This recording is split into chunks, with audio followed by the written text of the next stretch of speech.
सभी सखियों, सहेलियों, श्रोताओं को सोनाली पाठक और दीपा माहेश्वरी का नमस्कार। क्या हाल है?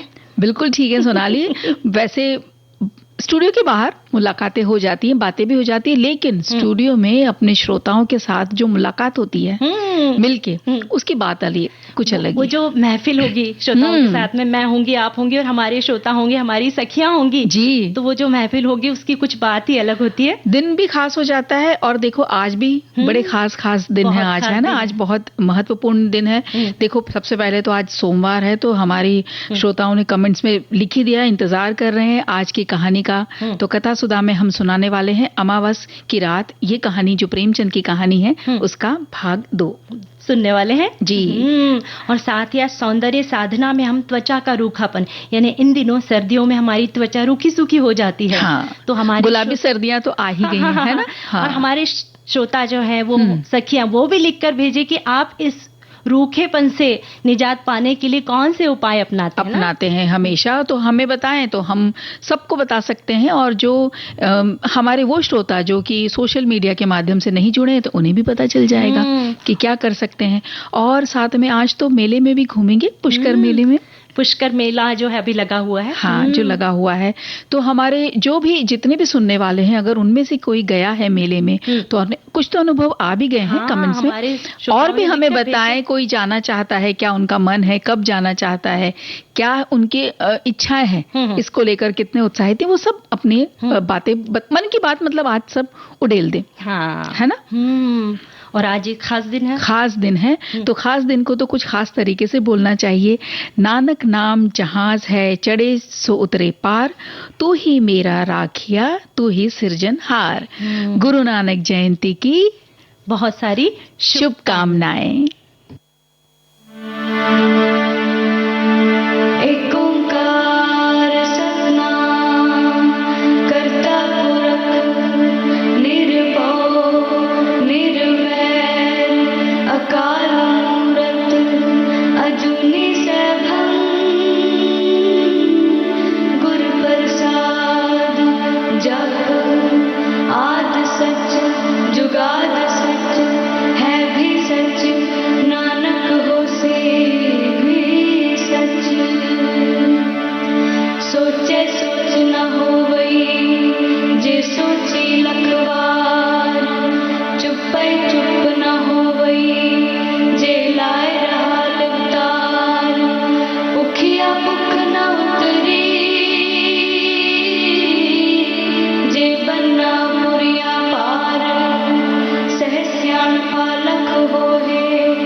श्री गुरु नानक देव जिनका जो है आज जन्म दिवस मनाते हैं जी। और उनके प्रकाश उत्सव के पावन दिवस पर आपको और आपके परिवार को हार्दिक बधाइयां। वाहे गुरु जी की असीम कृपा हम सब पर बनी रहे। जय बोले सोनिहाल, सत्य श्री अकाल। तो हम सभी श्रोताओं को, हमारी सभी सखियों को एक बार फिर से बधाइयां देते हैं। बहुत सारे बधाई संदेश आए हैं आज, तो हम सबको बधाई देते हैं।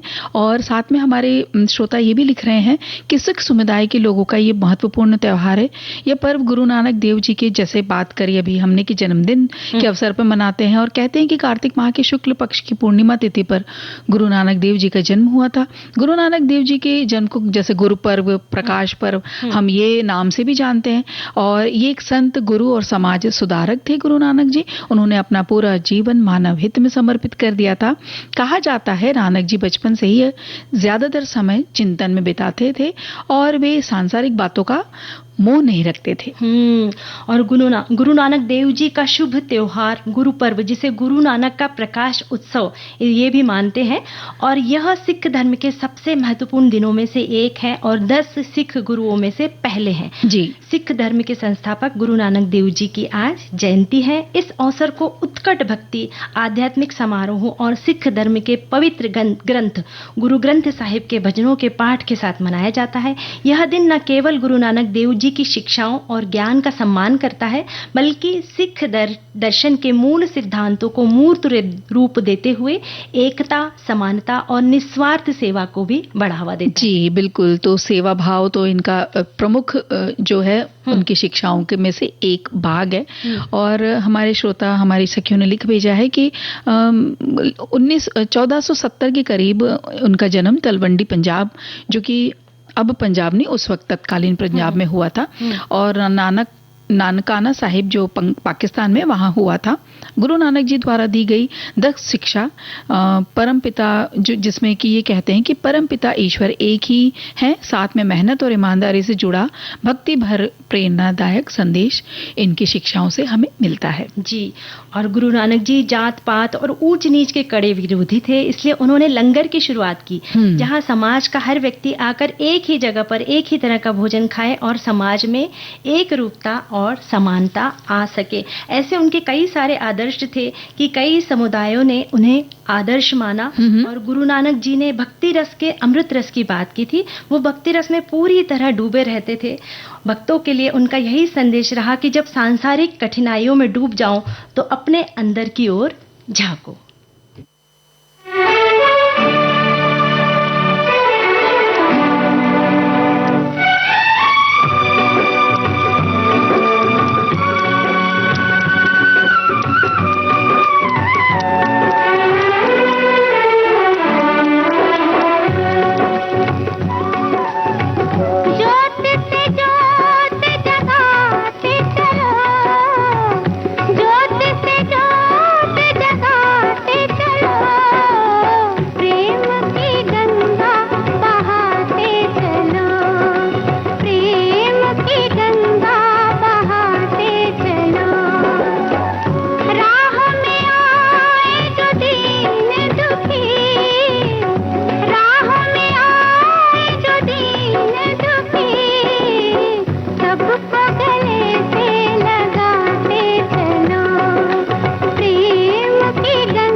ज्योत से ज्योत जलाते चलो, प्रेम की गंगा बहाते चलो, है ना। बिल्कुल। ये जो कहते हैं ना कि मानव जो हमारा जो जीवन है उसका आधार ही तो यही है ना, प्रेम। जी, जी। और जब प्रेम रहेगा तो हर तरफ, चारों तरफ उजियारा, रोशनी और सकारात्मकता ये बनी रहेगी, है ना सोनाली? जैसे दीपा, जैसे हमारे बहुत सारे साथी भी लिख रहे हैं कि पुष्कर मेला है, तो जिसमें जो पुष्कर झील में आज के दिन बहुत सारे उन्होंने अपने ये भी बहाते हैं, दीप दान करते हैं, और इतना विहंगम दृश्य होता है वो, क्योंकि आज के दिन जो है कार्तिक पूर्णिमा है, और ऐसा कहते हैं कि इस दिन ब्रह्मा जी का ब्रह्म सरोवर पुष्कर में अवतरण हुआ था, और कार्तिक पूर्णिमा के अवसर पर लाखों की संख्या में तीर्थयात्री ब्रह्मा की नगरी पुष्कर आते हैं, और पवित्र पुष्कर सरोवर में स्नान करने के पश्चात ब्रह्मा जी के मंदिर में पूजा अर्चना कर दीप दान करते हैं और देवों की कृपा मनाते हैं। बिल्कुल। और एक और कहानी, एक और प्रसंग बहुत प्रचलित है इसको लेकर के, आज के दिन को लेकर के, कि भगवान विष्णु की योग निद्रा से जागरण से प्रसन्न होकर समस्त देवी देवताओं ने पूर्णिमा को लक्ष्मी नारायण की महाआरती करके दीप जलाए थे। और यह दिन देवी देवताओं की दीपावली है, इसलिए दीपदान की जो बात कर रहे हैं ना, इसका महत्व है। और व्रत पूजा करके हम भी देवों की तरह दीपावली मनाने में शामिल हो जाते हैं, क्योंकि इस आज के दिन को देव दिवाली भी कहते हैं। ऐसी बातें हमारी बहुत सारे सखियों ने, हमारे श्रोताओं ने भी लिख के भेजी है ना? बहुत सारे हमारे जो है हमारे श्रोता सखिया संदेश लिखकर भेज रहे हैं। वैसे अजमेर राजस्थान से 11 किलोमीटर दूर हिंदुओं का प्रसिद्ध तीर्थ स्थल पुष्कर है, और कार्तिक पूर्णिमा को इस दिन मेला लगता है। हजारों की तादाद में श्रद्धालु इस पवित्र भूमि पर आकर इस झील में स्नान करते हैं। हाँ, और यहाँ पर हमारे एक और सखी ने लिखा है कि ये जो मेले की बात है ना, तो ये मेला 20 नवंबर से शुरू होकर आज 27 नवंबर तक चलेगा, जिसकी बड़ी संख्या में देश विदेश के पर्यटक आ रहे हैं, और हजारों लोग मेले में आते हैं, झील में स्नान करते हैं। और कार्तिक पूर्णिमा के दिन पुष्कर में स्नान का विशेष महत्व है, और पुष्कर में स्नान करने से कई गुना अधिक फलों की प्राप्ति होती है, ऐसी मान्यता है। हाँ, और पुष्कर में 2 चीजों की मान्यता है, एक तो यहाँ के ब्रह्मा जी के मंदिर और सरोवर की, और दूसरी मेले की। जिस दिन मंदिर में, जिस तरह मंदिर में आस्था का महाकुंभ होता है, उसी तरह मेले में संस्कृति और मेल मिलाप का भी एक महाकुंभ देखने को मिलता है। और पुष्कर मेला कई सालों से चलता आ रहा है, ये हमारे एक साथी ने लिखकर भेजा है। हाँ, और हमारे एक साथी ने बड़ा अच्छे से उन्होंने बताई है कि बात की उन्होंने मेले में क्या क्या देखा। पुष्कर का नाम मन में आते ही 2 चीजें सबसे पहले दिमाग में आती है। पहले तो ब्रह्मा जी का मंदिर, और दूसरा वहां का मेला। यूं तो मेले पूरे देश में कहीं ना कहीं रोज लगते हैं, पशुओं के मेले भी लगते हैं, लेकिन पुष्कर में जो मेला लगता है उसकी तो बात ही अलग है। यहाँ ऊंटों का मेला लगता है। ये मेला देखने में इतना मजेदार होता है कि दांतों तले जैसे उंगली ही हम दबा लें। मेले की शुरुआत कार्तिक पूर्णिमा के दिन से होती है, और ये खास तौर पर ऊंटों और पशुओं का मेला होता है।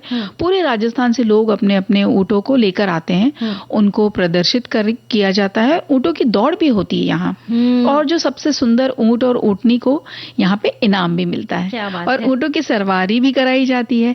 यही नहीं, ऊंटों का डांस और ऊंटों के से वेट लिफ्टिंग भी, मतलब उनसे भाई योगशाला भी करवा लिया जाता है, योग वगैरह भी करा लिया जाता है। हाँ, और ऊंट नए नए तरह तरह के करतब दिखाते हैं, नृत्य होता है, लोक संगीत, लोक गीत गाए जाते हैं, और रात को अलाव जलाकर गाथाएं सुनाई जाती हैं। क्या बात है, जैसे कि पूरा मेले का दृश्य हमारे आंखों के सामने यूं देखो ना, हम आंखों में घूम आए मेला। हाँ।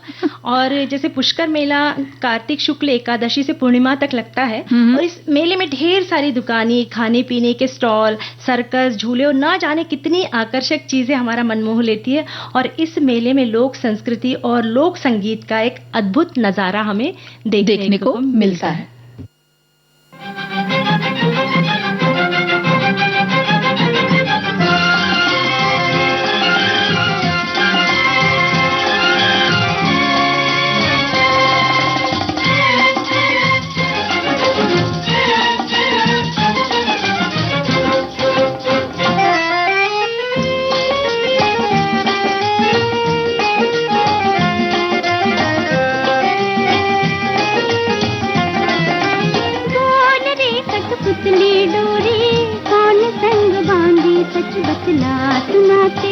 किसके लिए बोल रे कठपुतली डोरी, कौन संग बांधी सच बतला सुनाते किसके लिए। बावरी कठपुतली डोरी, पिया संग बांधी मैं नाचूं अपने पिया के लिए।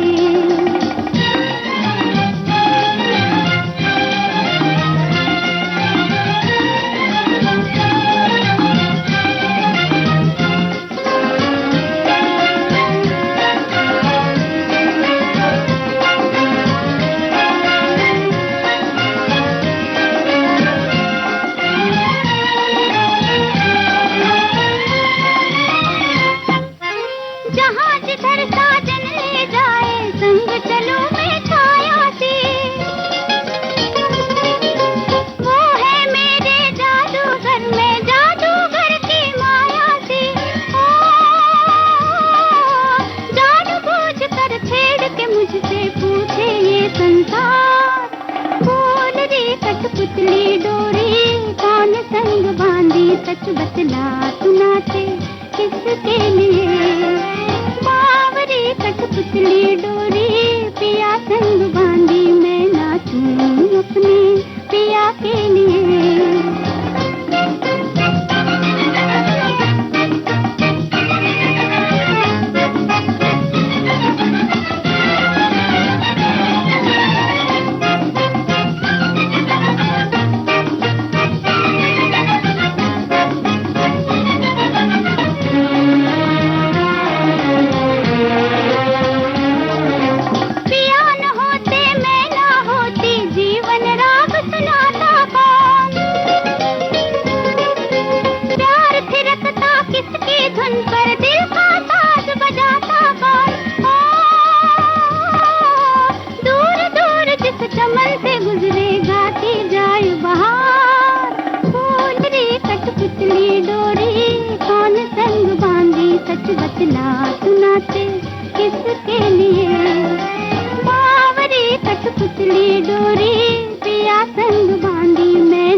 कठपुतली की याद आ गई ना। बिल्कुल, कठपुतली की याद आ गई और ऐसा लग रहा है कि बैठे तो यहाँ हैं लेकिन जो मानसिक रूप से तो मेले में ही है, यानी मन हमारा जो है मेले में पहुंच चुका है तो वहीं रहते हैं। और वहाँ की और बातें जो हमारे श्रोताओं ने, हमारे सखियों ने लिख भेजे हैं, वो बोलते सुनाते हैं।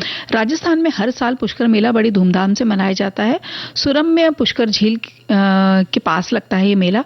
और साथ में एक और हाँ, इन्होंने साथ में लिखा है कि पुष्कर मेला भारत के सर्वश्रेष्ठ शिल्पकारों को आकर्षित करता है। और जैसे हम ब्रह्मा जी की बात कर रहे थे ना, तो कह रही हैं हमारी सखी कि ब्रह्मा जी ने यहाँ आकर यज्ञ किया था।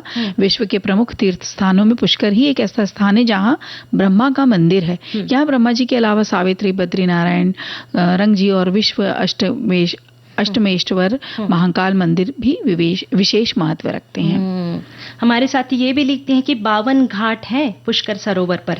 पुष्कर सरोवर के चारों तरफ कुल 52 घाट बने। इसमें गौ घाट, ब्रह्मा घाट, वराह घाट, बद्री घाट, सप्तऋषि घाट, तरणी घाट सहित अन्य घाट शामिल है। खास बात यह है कि विभिन्न राजघरानों की ओर से भी यहाँ घाटों का निर्माण करवाया गया है। इनमें ग्वालियर घाट, जोधपुर घाट, कोटा घाट, भरतपुर घाट, जयपुर घाट आदि शामिल है।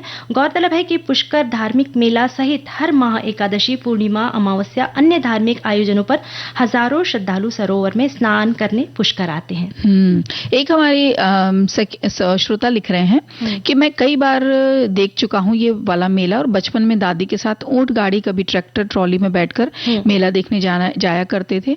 वो आनंद आजकल तो किसी लग्जरी गाड़ी में भी नहीं आता। तो बिल्कुल सही बात है। और क्या देखा उन्होंने वहां पे, क्या देखा करते थे, वो बता रहे हैं कि इस बार भी आसपास की ग्रामीण धार्मिक अनुष्ठान, लोक संगीत, नृत्य करके यहाँ समृद्ध हिंदू संस्कृति, जो हमारी संस्कृति हमारे देश की, उसका जश्न मनाया जाएगा।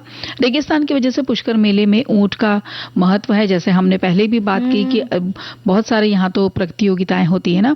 ऊंट को बड़ी ही खूबसूरती से सजाया जाता है, उनके गले में घंटियां लटकाई जाती हैं। यहाँ जानवरों को उनकी कड़ी मेहनत के लिए सम्मानित भी किया जाता है। और ये सबसे बड़ा पशु मेला है और देश विदेश के विदेशियों के लिए भी ये आकर्षण का केंद्र है। और घूमर, कालबेलिया, गेर, मांड, काफी, घोड़ी और सपेरा नृत्य देखकर सैलानी भी झूमने लगते हैं। हाँ, बिल्कुल। और साथ ही सरोवर के घाट पर जब संध्या आरती और सरोवर में दीप दान किया जाता है और हरे पत्ते को जोड़कर मध्य में पुष्प और दीप रखकर जल में प्रवाहित कर दिया जाता है। कितना विहंगम दृश्य होगा ना। बिल्कुल, बहुत सुंदर। के सामने वो दृश्य पूरा घूम गया है। कितनी सुंदर अनुभूति होती होगी जब हम खुद वहां पर जब मौजूद रहते हैं। और ये सारा दृश्य बहुत अद्भुत लगता है। मेले में कला और संस्कृति का जो ये अनूठा संगम हमें देखने को मिलता है। वाकई में ये जो वार्षिक पशुधन मेला हो या झील में स्नान या दीपदान, हमारा मन मोह लेता है और श्रद्धा से हम नतमस्तक हो जाते हैं।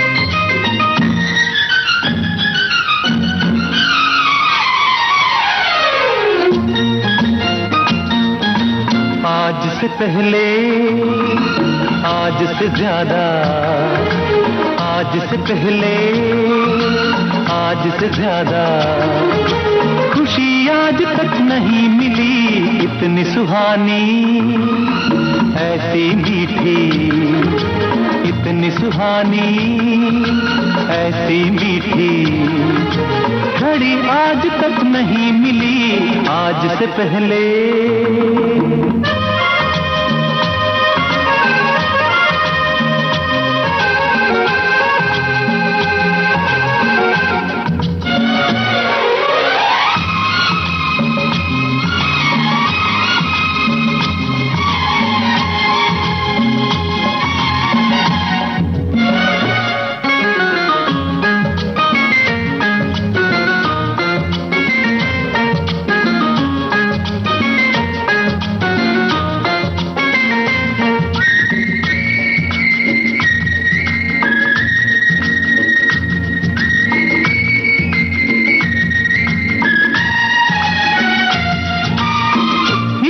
संजोग कहे या किस्मत का लेखा, हम जो अचानक मिले हैं,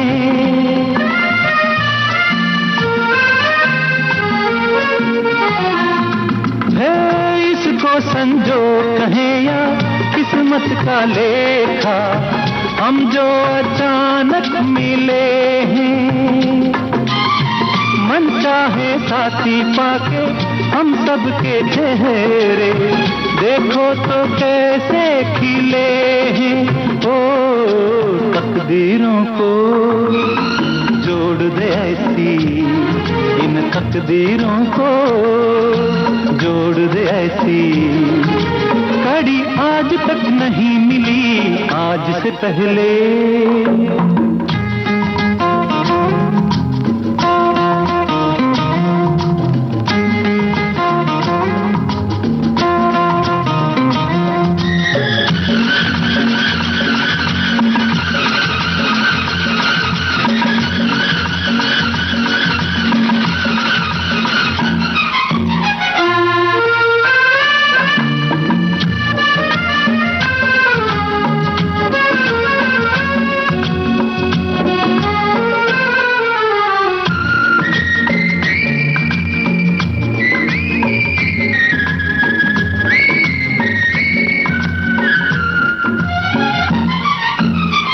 सपना हो जाए वो पूरा जो हमने देखा, ये मेरे दिल की दुआ है।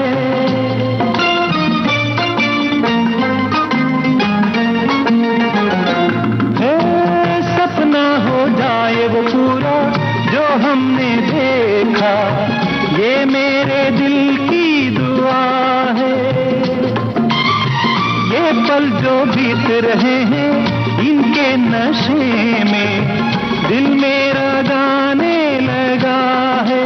ओ इसी खुशी को ढूंढ रहे थे हम, इसी खुशी को ढूंढ रहे थे, यही आज तक नहीं मिली आज से पहले, आज से ज्यादा खुशी आज तक नहीं मिली आज से पहले।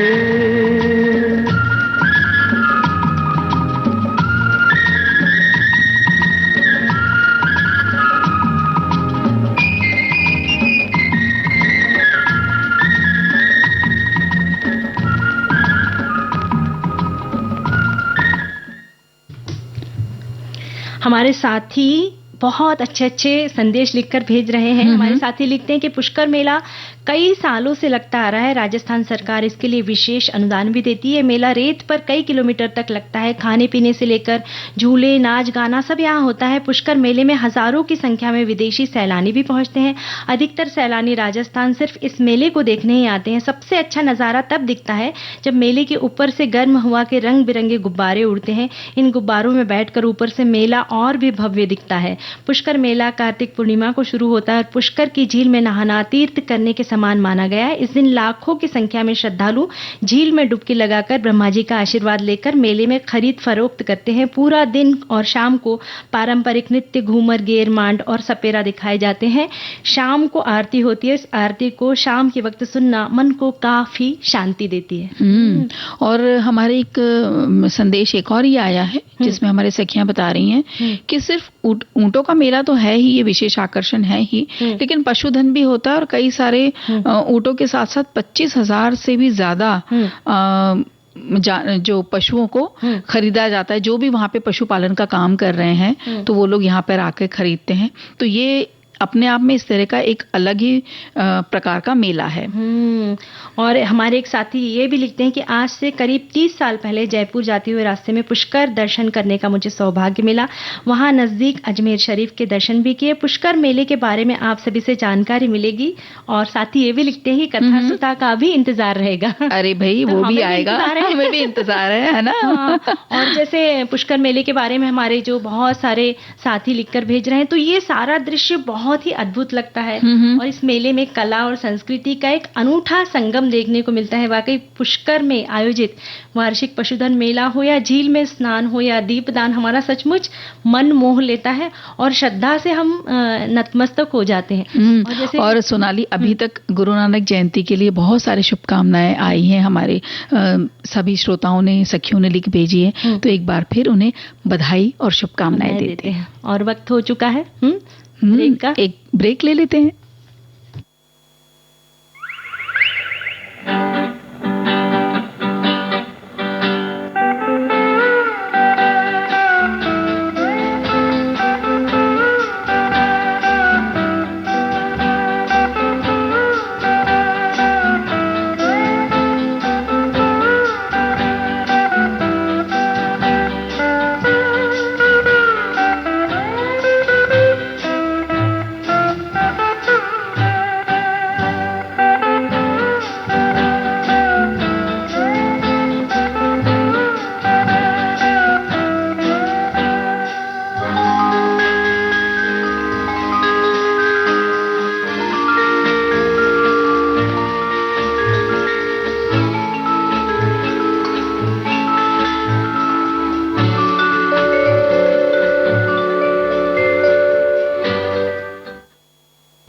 ये है विविध भारती, कार्यक्रम है सखी सहेली। और अंतराल के बाद हम फिर हाजिर हैं। और बिल्कुल।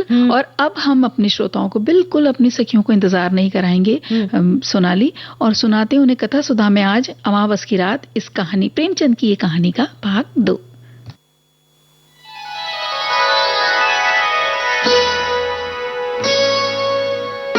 कथा सुधा, भाव भरी कहानियों का सागर, जिसकी लहरें कभी मुस्कुराहट सजाएंगी तो कभी आंखें नम कर जाएंगी। सामाजिक सरोकार से लेकर परिवार तक की होंगी बातें। कुछ मनोरंजन होगा तो कुछ सीख भी मिल जाएगी। हर बार नई अनसुनी कहानी की अलग अंदाज में होगी बयानी।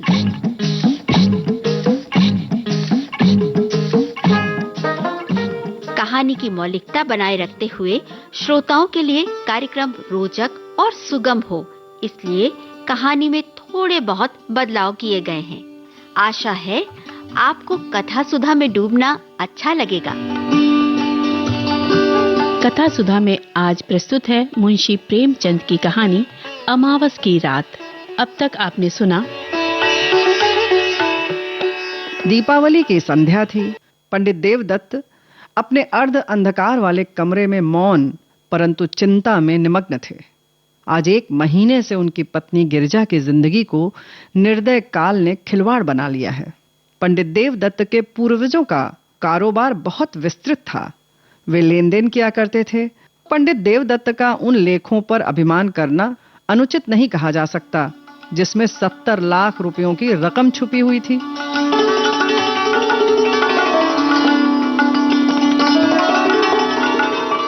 इस नगर में लाला शंकर दास अच्छे प्रसिद्ध वैद्य थे।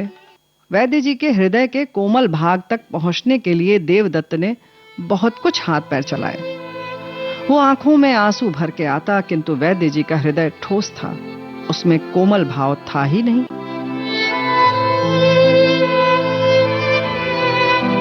आइए अब सुनते हैं इस कहानी का दूसरा और अंतिम भाग।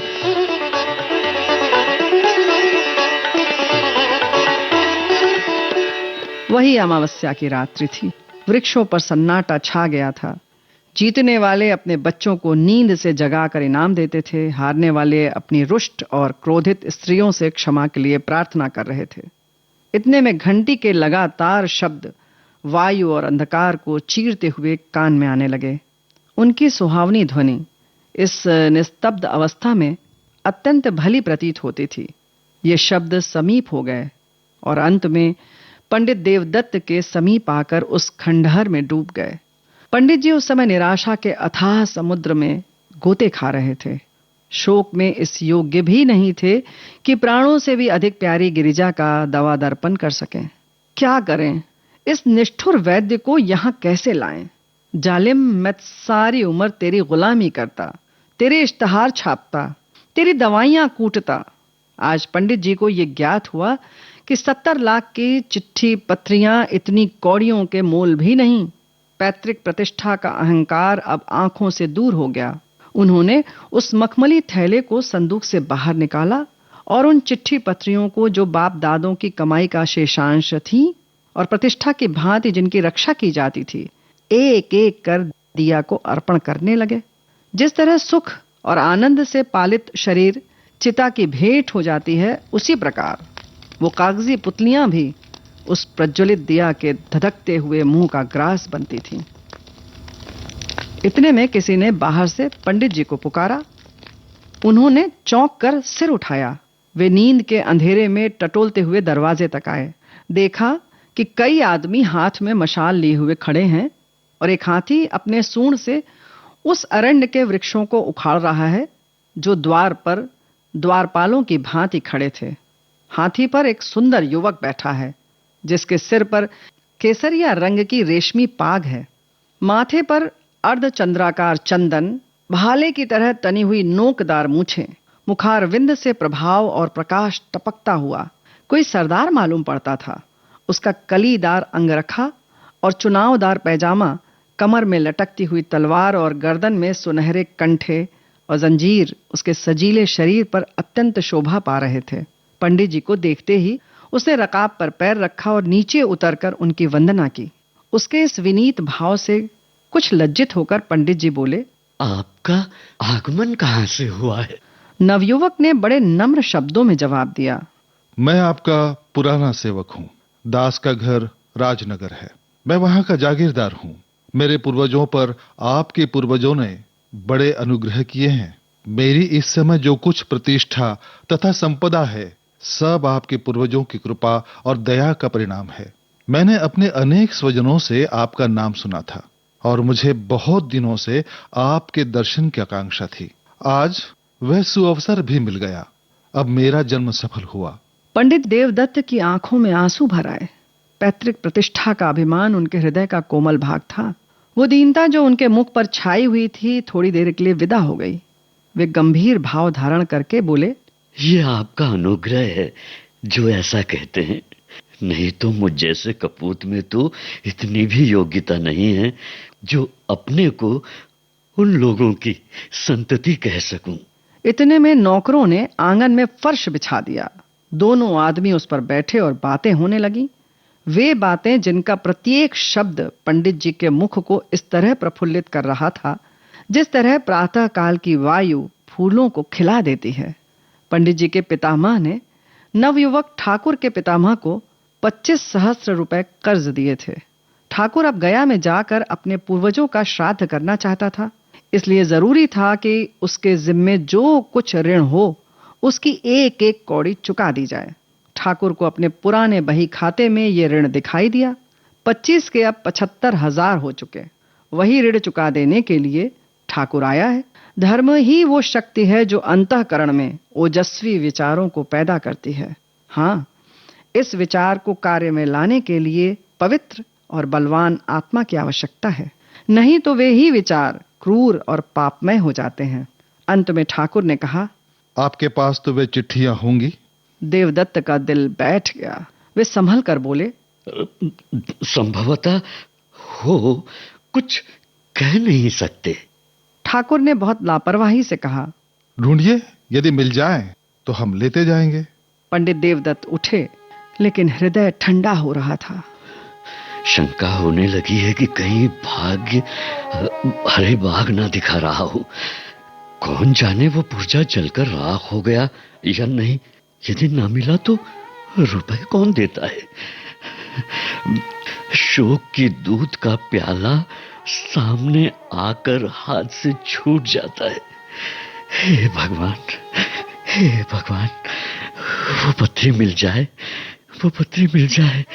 हमने अनेक कष्ट सहे हैं, अब हम पर दया करो, अब हम पर दया करो। इस प्रकार आशा और निराशा की दशा में देवदत्त भीतर गए और दिया के टिमटिमाते हुए प्रकाश में बचे हुए पत्रों को उलट पुलट कर देखने लगे। वे उछल पड़े और उमंग में भरे हुए पागलों की भांति आनंद की अवस्था में 2-3 बार कूदे। तब दौड़कर गिरजा को गले लगा लिया और बोले, प्यारी, यदि ईश्वर ने चाहा तो अब तो बच जाएगी। गिरिजा, अब तो बच जाएगी। उन्मत्तता में उन्हें ये एकदम नहीं जान पड़ा कि गिरजा अब नहीं है, केवल उसकी लोथ है। देवदत्त ने पत्री को उठा लिया और द्वार तक वे इसी तेजी से आए मानो पांव में पर लग गए।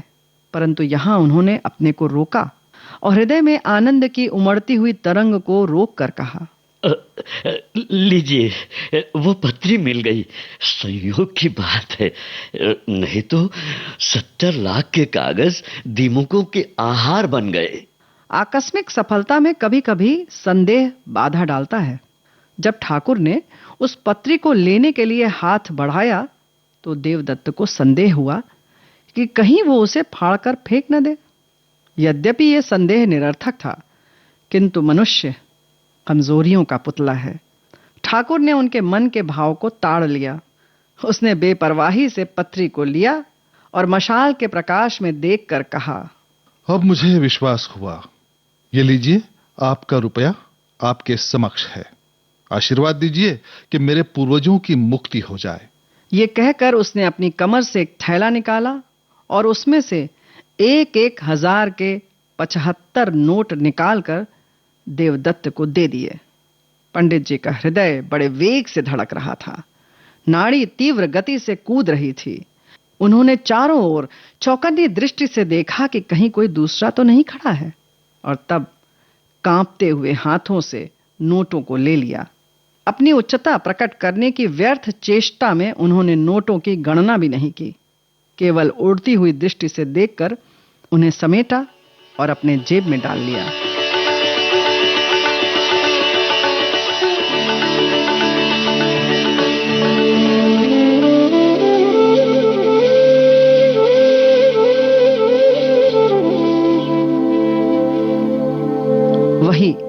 वही अमावस्या की रात्रि थी। स्वर्गीय दीपक भी धुंधले हो चुके थे। सूर्य नारायण के आने का आभास हो रहा था। उदयाचल फिरोजी बाना पहन चुका था। अस्ताचल में भी हल्के श्वेत रंग की आभा दिखाई दे रही थी। पंडित देवदत्त ठाकुर को विदा करके घर चले। उस समय उनका हृदय उदारता के निर्मल प्रकाश से प्रकाशित हो रहा था। कोई प्रार्थी उस समय उनके घर से निराश नहीं जा सकता था। सत्यनारायण की कथा धूमधाम से सुनने का निश्चय हो चुका था। गिरजा के लिए कपड़े और गहने के विचार ठीक हो गए। अंतःपुर में ही उन्होंने शालिग्राम के सम्मुख मनसा वाचा कर्मणा सिर झुकाया और तब शेष चिट्ठी पत्रियों को समेटकर उसी मखमली थैले में रख दिया। किंतु अब उनका यह विचार नहीं था कि संभवतः उन मुर्दों में भी कोई जीवित हो उठे, वरन जीविका से निश्चिंत हो अब वे पैतृक प्रतिष्ठा पर अभिमान कर सकते थे। उस समय वे धैर्य और उत्साह के नशे में मस्त थे। अब मुझे जिंदगी में अधिक संपदा की जरूरत नहीं। ईश्वर ने मुझे इतना दे दिया है, इससे मेरी और गिरिजा की जिंदगी आनंद से कट जाएगी। उन्हें क्या खबर थी कि गिरिजा की जिंदगी पहले कट चुकी है। देवदत्त के दिल में ये विचार गुदगुदा रहा था कि जिस समय गिरिजा इस आनंद समाचार को सुनेगी उस समय अवश्य उठ बैठेगी। चिंता और कष्ट ने ही उसकी ऐसी दुर्गति बना दी है। जिसे भरपेट कभी रोटी नसीब न हुई, जो कभी नैराश्यमय धैर्य और निर्धनता के हृदय विदारक बंधन से मुक्त न हुई, उसकी दशा इसके सिवा और हो ही क्या सकती है। ये सोचते हुए वे गिरिजा के पास गए और आहिस्ता से हिलाकर बोले, गिरिजा, गिरिजा, आंखें खोलो। देखो, ईश्वर ने तुम्हारी विनती सुन ली और हमारे ऊपर दया की है। गिरिजा, गिरिजा, कैसी तभी। किंतु जब गिरिजा तनिक भी न मिनकी, तब उन्होंने चादर उठा दी और उसके मुंह की ओर देखा। हृदय से करुणात्मक ठंडी आह निकली। वे वहीं सिर थाम कर बैठ गए। आंखों से शोणित की बूंदें सी टपक पड़ी। क्या ये संपदा इतने महंगे मूल्य पर मिले हैं? क्या परमात्मा के दरबार से मुझे इस प्यारी जान का मूल्य दिया गया है? ईश्वर, तुम खूब न्याय करते हो। मुझे गिरिजा की आवश्यकता है, रुपयों की आवश्यकता नहीं। ये सौदा बड़ा महंगा है। ये सौदा बड़ा महंगा, बड़ा महंगा।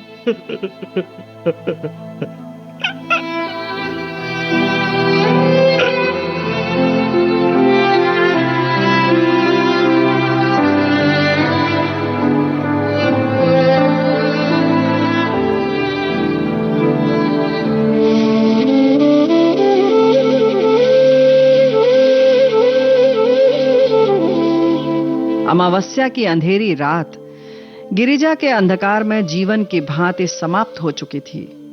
खेतों में हल चलाने वाले किसान ऊंचे और सुहावने स्वर से गा रहे थे। सर्दी से कांपते हुए बच्चे सूर्य देवता से बाहर निकलने की प्रार्थना कर रहे थे। पनघट पर गांव की अलबेली स्त्रियां जमा हो गई थीं। पानी भरने के लिए नहीं, हंसने के लिए। कोई घड़े को कुएं में डालकर अपनी पोपली सास की नकल कर रही थी। कोई खम्भों से चिपटी हुई अपनी सहेली से मुस्कुराकर प्रेम रहस्य की बातें करती थी। बूढ़ी स्त्रियां पोतों को गोद में लिए अपनी बहुओं को कोस रही थीं कि घंटे भर हुए अब तक कुएं से नहीं लौटी। किंतु राज वैद्य लाला शंकर दास अभी तक मीठी नींद ले रहे थे। खांसते हुए बच्चे और कराहते हुए बूढ़े उनके औषधालय के द्वार पर जमा हो चले थे। इस भीड़ भब्बड़ से कुछ दूर पर 2-3 सुंदर किंतु मुरझाए हुए नवयुवक टहल रहे थे और वैद्य जी से एकांत में कुछ बातें करना चाहते थे। इतने में पंडित देवदत्त नंगे सिर, नंगे बदन, लाल आंखें, डरावनी सूरत, कागज का एक पुलिंदा लिए हुए दौड़ते हुए आए और औषधालय के द्वार पर इतनी जोर से हांक लगाने लगे कि वैद्य जी चौंक पड़े और कहार को पुकार कर बोले कि दरवाजा खोल दे। कहार महात्मा बड़ी रात गए किसी बिरादरी की पंचायत से लौटे थे। उन्हें दीर्घ निद्रा का रोग था, जो वैद्य जी के लगातार भाषण और फटकार की औषधियों से भी कम न होता था। आप ऐंठते हुए उठे और किवाड़ खोलकर हुक्का चिलम की चिंता में आग ढूंढने चले गए। हकीम जी उठने की चेष्टा कर रहे थे कि सहसा देवदत्त उनके सम्मुख जाकर खड़े हो गए और नोटों का पुलिंदा उनके आगे पटक कर बोले, वैद्य जी, ये 75,000 के नोट हैं। ये आपका पुरस्कार और आपकी फीस है।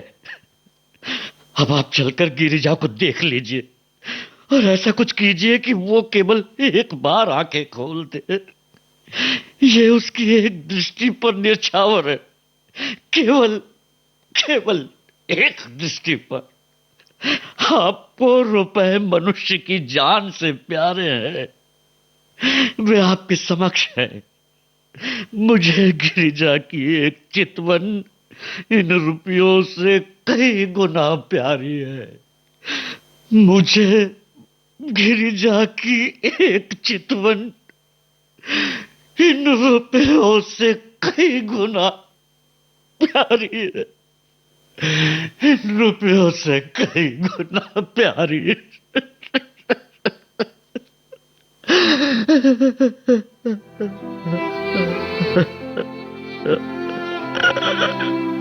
वैद्य जी ने लज्जा में सहानुभूति से देवदत्त की ओर देखा और केवल इतना कहा, मुझे शोक है, मुझे अत्यंत शोक है।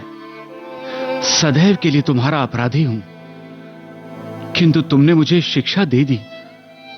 ईश्वर ने चाहा तो ऐसी भूल कदापि न होगी। मुझे शोक है, सचमुच शोक है। ये बातें वैद्य जी के अंतःकरण से निकली थी।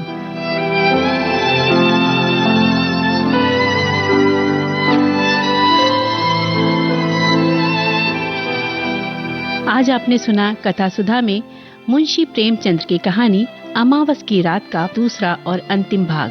पात्र परिचय इस प्रकार हैं। सूत्रधार रेणु चतुर्वेदी, गिरिजा राजुल अशोक, पंडित देवदत्त जी श्याम, वैद्य लाला शंकर दास जयंत पात्रिकर, ठाकुर नवयुवक दीपक केसावलेकर। प्रस्तुति अनुश्री पाठक, परिकल्पना एवं निर्देशन रेणु चतुर्वेदी।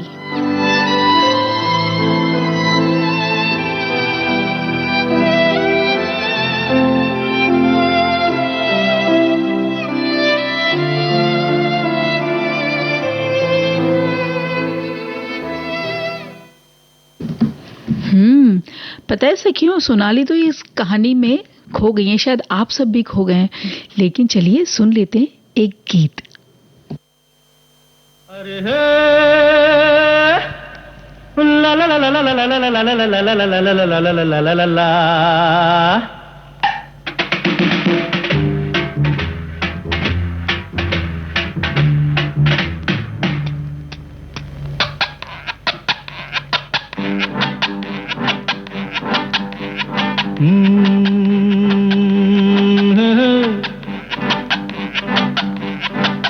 मेरे सामने वाली खिड़की में एक चांद का टुकड़ा रहता है। मेरे सामने वाली खिड़की में एक चांद का टुकड़ा रहता है।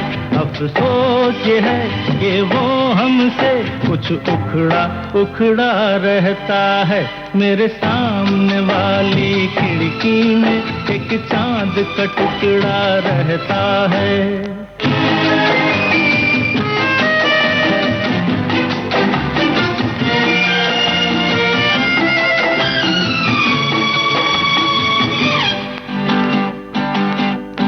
जिस रोज से देखा है उसको हम शम्मा जलाना भूल गए। दिल थाम के ऐसे बैठे हैं, कहीं आना जाना भूल गए। अब 8 पहर इन आंखों में वो चंचल मुखड़ा रहता है। मेरे सामने वाली खिड़की में एक चांद का टुकड़ा रहता है।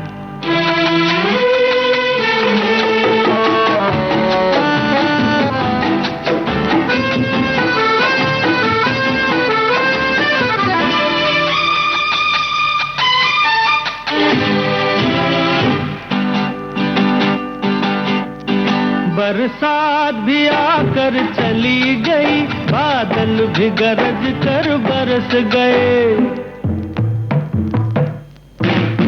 बरसात भी आकर चली गई, बादल भी गरज कर बरस गए।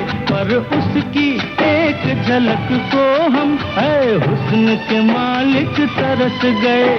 कब प्यास बुझेगी आंखों की, दिन रात ये दुखड़ा रहता है। मेरे सामने वाली खिड़की में एक चांद का टुकड़ा रहता है। अफसोस ये है कि वो हमसे कुछ उखड़ा उखड़ा रहता है। मेरे सामने वाली खिड़की में एक चांद का टुकड़ा रहता है।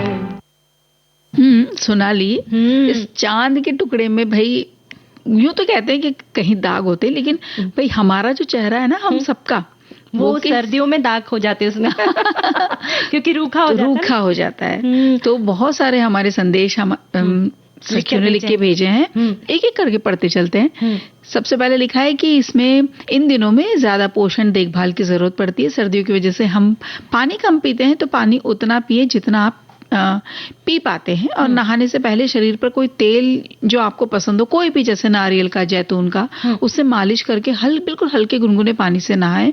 और स्नान के तुरंत बाद पूरे शरीर पर मॉइस्चराइजर या कोल्ड क्रीम थोड़ा जरूर लगा लें। और पूरे शरीर पर जो भाग हमारे खुले रहते हैं ना, जैसे चेहरा हो गया, हाथ हो गए, पैर हो गए, तो इन जो हवा और धूप में सीधे संपर्क में आते हैं, उन पे अच्छी तरीके से आप क्रीम वगैरह लगा के रखिए इन दिनों में। हमारे एक साथी लिखते हैं कि ओट मिल का इस्तेमाल करें। ओट में एंटी इन्फ्लेमेटरी गुण पाए जाते हैं और ये अध्ययन के मुताबिक ये स्किन की ड्राइनेस को कम करने में काफ़ी मददगार है। इसका इस्तेमाल करने के लिए पहले ओटमील पाउडर और पानी का एक पेस्ट बनाएं और इसे रोज़ाना अपने हाथ पर लगाएं। ये आपके हाथों को मुलायम बनाने का काम करेगा। साथ ही लिखते हैं शहद, हाथों का रूखापन दूर करने के लिए शहद का इस्तेमाल भी आराम से किया जा सकता है। शहद में भरपूर मात्रा में एंटीऑक्सीडेंट और एंटीबैक्टीरियल गुण पाए जाते हैं। ये त्वचा में निखार लाने के साथ साथ उसे सॉफ्ट बनाने का भी काम करता है। आपको बस अपने हाथों पर शहद लगाना है और उससे करीब 10-15 मिनट के लिए छोड़ देना है। उसके बाद पानी से धो ले। साथ ही कहते हैं कि पेट्रोलियम जेली का भी इस्तेमाल करें, जिससे भी त्वचा का रूखापन दूर होके त्वचा सॉफ्ट हो जाएगी। अच्छा, तो ये भी है, पेट्रोलियम जेली भी लगा सकते हैं। और हमारी एक साथी लिखती हैं, हमारी बहन, की थोड़ी मात्रा में चंदन पाउडर और गुलाब जल को मिलाकर उसका लेप बना लो और जहां जहां त्वचा रूखी सूखी सी लग रही है उस पर आप इसे लगाइए और आधे घंटे के बाद इस लेप को पानी से धो लें। लेकिन अगर किसी की ज्यादा ही त्वचा ड्राई है तो इसके अंदर आप दही थोड़ा मिला सकते हो, या मलाई, या फिर शहद की, जैसे अभी बात की तुमने, या फिर अगर घर में आप जैतून का तेल रखते हैं तो जैतून का तेल आप उसमें थोड़ा सा मिला के वो लगाइए। बहुत ज्यादा जिसकी ड्राई होती है वो इस तरह से कर सकते हैं इस्तेमाल, क्योंकि सिर्फ चंदन पाउडर और गुलाब जल से भी हो सकता है कि स्किन तो अच्छी हो जाएगी, लेकिन उस वक्त तुरंत जब आप साफ करेंगे तो बहुत ही आपको सूखी से लगेगा। हमारे एक साथी ये लेते कि नारियल का तेल शरीर की कई समस्याओं के लिए सबसे अच्छा माना जाता है और एलोवेरा में भी कई सारे औषधीय गुण पाए जाते हैं। ओटमील का, जैसे एक हमारे साथी ने ये भी लिखा है, ओटमील, शहद, यानी बहुत सारी ऐसी चीजें जो है उसका हम इस्तेमाल कर सकते हैं। साथ ही हमारे एक साथी ये भी लिखते हैं कि भोजन में फल और सब्जियों का भी इस्तेमाल करें, यानी जो है त्वचा जो है हमारी अच्छी रहेगी। त्वचा के लिए साथ साथ जो है पर्याप्त मात्रा में रेशे मिलेंगे और पाचन तंत्र जो है वो ठीक रहेगा। बिल्कुल, क्योंकि पाचन तंत्र जब ठीक रहता है तो वो आपके चेहरे पे बिल्कुल दिखाई देता है। आपका चेहरा साफ रहता है, चमकदार रहता है और कोई भी धब्बा उस पे, जैसे कहते हैं ना, झाइयां आ जाती हैं, झाइयों की बड़ी शिकायत हो जाती है, कालापन आ जाता है, क्योंकि हम धूप में बहुत बैठ जाते हैं इन दिनों में। ये एक बहुत अच्छी बात आपने कही कि सर्दियां हैं तो सर्दियों से बचने के लिए हम धूप में बैठ जाते हैं, पर धूप में बैठने के कारण क्या होता है, त्वचा ड्राई भी होती है और काली भी पड़ने, वो काले चिट्ठे पड़ जाते हैं। बच्चों को भी हम बोल देते हैं, कभी कभी हम डांट के नहीं बोल देते, देखो कैसा काला स्याह हो गया है, अच्छे से नहाओ, है ना। और सबसे एक और जरूरी बात है दीपा की, जैसे सर्दियों का मौसम है तो हम बहुत गर्म पानी से नहाते हैं, तो थोड़ा सा भले ही हमें थोड़ा तकलीफदायक हो सकता है कि थोड़े से गुनगुने पानी से स्नान करें, क्योंकि क्या है कि गर्म पानी जो हमारी स्किन को ड्राई कर देता है, तो हल्का सा गुनगुना पानी हो। और फिर साथ ही जब हमारा शरीर गीला हो उसी वक्त ग्लिसरीन और गुलाब जल जो है, तुरंत थोड़ी हल्की हल्की गीली हो त्वचा, तभी हमारे शरीर पर जो है ग्लिसरीन और गुलाब जल का मिश्रण वो बोतल में बना के बाथरूम में रख सकते हैं। मुझे अच्छे से याद आया, हमारी भी दादी कहा करती थी कि ग्लिसरीन गुलाब जल लो और उसमें थोड़ा सा आप नींबू का रस मिला लो, तो ये बहुत अच्छा मॉइस्चराइजर, बिल्कुल प्राकृतिक मॉइस्चराइजर है जो आप घर में बना सकते हैं, आसानी से बन जाता है, आपके पैसे भी कम लगते हैं। और जैसे आपने प्राकृतिक मॉइस्चराइजर की बात की, तो ये तो हमने लगाने की बात की, पर सर्दियों में जो है ऐसे तैलीय बीज जो होती है, जैसे कि बादाम है, जैसे मूंगफली दाने, इनका अपने भोजन में भी समावेश करें। कि जैसे पुराने जमाने में नहीं, हमारी दादी नानी हमें इन दिनों गोंद के लड्डू बनाती थी, उसमें नारियल होता था, उसके अंदर ये सारे सूखे मेवे जैसे कि काजू हो गया, बादाम हो गए, पिस्ता हो गया, चिरौंजी दाने, खाएं, इन सब चीजों को जो है पीस के उसका जो लड्डू बना के खाएं तो अंदर से हमें जो गर्मी भी मिलेगी और त्वचा भी हमारी मुलायम रहेगी। मलाई का भी इस्तेमाल कर सकते हैं। मलाई को थोड़ा सा फेंट लिया, बिल्कुल थोड़े से मलाई को, और ये जो ग्लिसरीन और गुलाब जल का मिक्स जो आपने बताया ना मिक्सचर, इसी के साथ में लगा के आप उसको रगड़ेंगे ना, आप देखिए कितने प्राकृतिक रूप से सारी गंदगी निकल जाती है। तो बातचीत का सिलसिला हम यहीं पर रोकना होगा। हाँ। और लेते हैं इजाजत आप सभी को। सोनाली पाठक और दीपा माहेश्वरी का नमस्कार।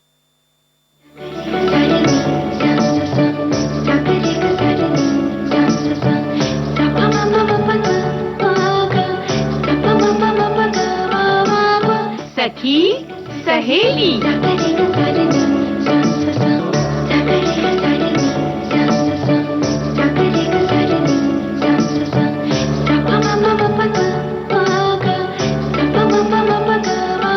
सखी सहेली।